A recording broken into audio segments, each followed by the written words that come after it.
Chosen ones, it's that time again. Yeah?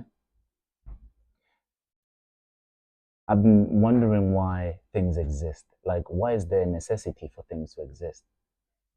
And as I think about it, the more it comes to me when I let it go, the more I detach, the more the information follows me, as you know. For those of you who are on the journey too, you know what I'm talking about. But for those of you who are not, or those of you who believe that it's not for you, you're here for a reason also. So this one is also for you, wherever your ego is placed you, wherever your circumstances have placed you. The reason for existence for those things, there's many to them, but if I get down to the nitty-gritties of it, it might come across a little bit out of the box, out of the ordinary, a little bit sci-fi, a little bit loony, but bear with me as I dive into how everything else tends to exist in my reality. And hopefully we might engage in it or do something miraculous with the information. Who knows?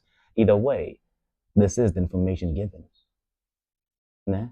And for those of you joining me for the first time, I'm Boy. Hello, welcome. And I like to talk about the chosen one mindsets and lifestyles, who they are, what do they look like. I'm not actually exposing them. I'm just making everybody who is that way and everybody who's surrounded by people who are of that type of magnitude. Even though everybody is chosen, it's just your behavior tells the whole world where you stand. There's no side, but there's a behavior that decides dominantly for you what's going on. So things happen in life, and it's based on ideas. Ideas, these little things, these little nuggets, these little existences that we cannot touch yet when they come to us. It happens that way. So it also goes to the fact of why do things exist? Ideas are meant to exist. Everybody is an idea, including you. Me showcasing myself like this is also an idea. Nothing else to it. But it does happen in the sense of what initiates the idea? Like, what is the root cause of it? It is my firm belief that the root cause of such things stems from thirst. Something needs to be quenched. After all, we live in a world of duality, a world of relativity, a world of two sides, a world of multiple dualistic facets that encompass our existence as a whole. And it goes to that point of quenching a thirst. If the thirst is the idea, then what quenches it then? What really puts it there? And because of such mindsets, because of such degradations of ideas that I'm about to involve with you guys, it's come to that point. So all I know so far, out of this whole dynamic, out of this whole everything, hold up, let me switch on my light here. All I know so far is look at an egg, like of any creature out there that can produce an egg. Look at it. Inside of it is full of liquid, right? And it has to grow in there and then eventually know when to get out and then start living. It's now existing, but none of us knew that it can move. It was still isolated in one place. It was just an idea of what it can become, potential. And I know many motivational speakers have mentioned this before, but it is true. Ideas are mostly encased somewhere in an egg, in a book somewhere, registered under a system, or even inside you. This is why you become the idea when you're ready to let it out, when you are ready to finally let it out. The thing is, what will quench it enough to get out? What's going to make it get out enough to want to exist? What's going to keep the idea existing and maintained in your reality? Not just as somebody who believes you're spiritual, not just as somebody who's more logical, but anything you act on in life is that thing of how does it now benefit the outside world? Which is why whenever there's an imbalance, certain things that are bad or toxic or negative, I can use many synonyms to describe the negative effects of it. They start happening. They really do. And because of such things, it's come to a point of an idea starts existing the moment you have a quenching feeling to exert in the world.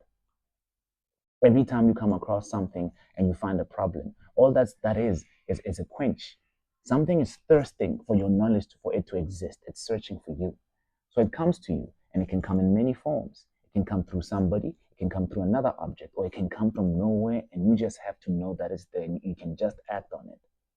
So when an egg hatches, the first thing it looks for is that it gets out and then it goes look for water.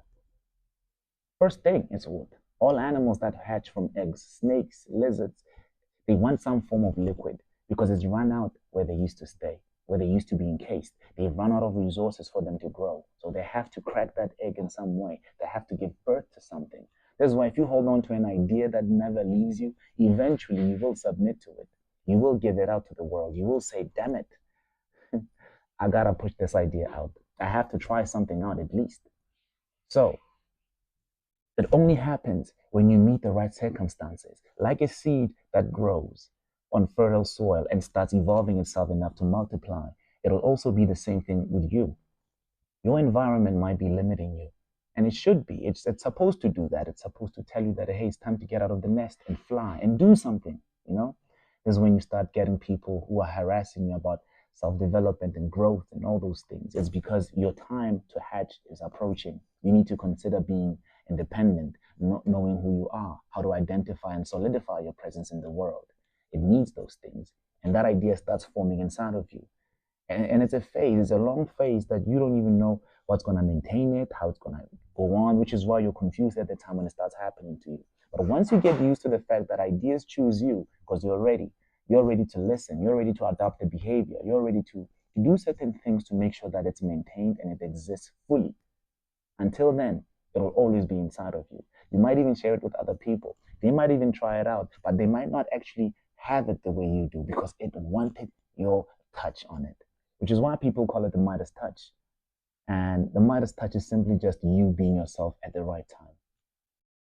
You being yourself at the right time makes you highly focused, highly intelligent because you can observe something. You can spatially render it in your imagination and understand how it navigates, how it moves, and then do things with it.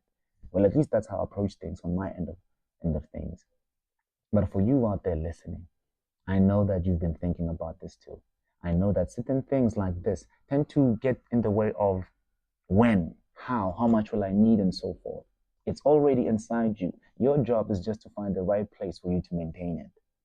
And that's how you start living this life that ideas hatch inside of you through your behavior, through the things you talk about, through the things you adopt to maintain it. If you want to know who you truly are, simply look at what you have currently. What have you been attracting? What have you been maintaining? That's how you know. That's how you know. And if you're not proud of it, change it because you have the audacity to. But if you cannot, then leave it up to your maker about it. Maybe it's not even brought by you. Maybe it's even brought by something else, something beyond your own control. But it doesn't really matter because now that you're aware, you can change it. You can do something. Try steps that are small. Write certain things down. Write your desires, write their limitations.